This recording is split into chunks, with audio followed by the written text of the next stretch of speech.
Hello everyone, this is a presentation of social media and communication. And I'm Anjo C. Mabana. And I'm Giovanni Rubio. I'm Jeros Leonay Ramos. And this is the overview of our topic, which is social media and communication. Information and communication technology, in other term is ICT, provides essential tools and infrastructure that enable social media and modern communication to function effectively. At its core, ICT provides essential tools, platforms, and networks that facilitate seamless interaction between people, regardless of distance. Now, this is how ICT used in social media and communications. ICT encompasses a range of technologies used to handle telecommunications, broadcast media, intelligent building management system, and network-based control and monitoring functions. ICT plays a crucial role in making social media and modern communication possible. Imagine ICT as the highway and roads that connect different cities. In the digital world, these roads allow data to travel from one place to another, enabling social media platforms to deliver content like posts, messages, and videos instant.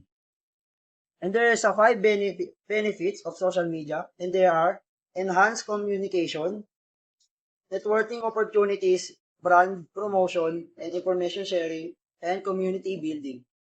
While ICT has brought many amazing things like social media to our lives, it also comes with some challenges like privacy concerns, cyberbullying, mental health, fake news, and actually a distraction. While ICT has revolutionized communication and social media, bringing countless benefits, it also introduced significant challenges that need to be addressed. Privacy concern. The vast amount of personal data shared on social media raises serious privacy issues, leading to potential unauthorized access. Cyberbullying.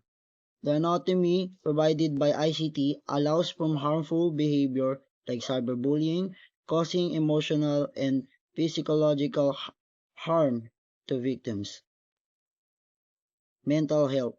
Constant connectivity can lead to information overload, social comparison, and addiction, contributing to stress, anxiety, and other mental health challenges. And that is our presentation. And I'm the researcher. And I'm the researcher too, and I am the editor. And I am summarizer. Thank you for watching. Thank you for watching. Hey, come man. Hey!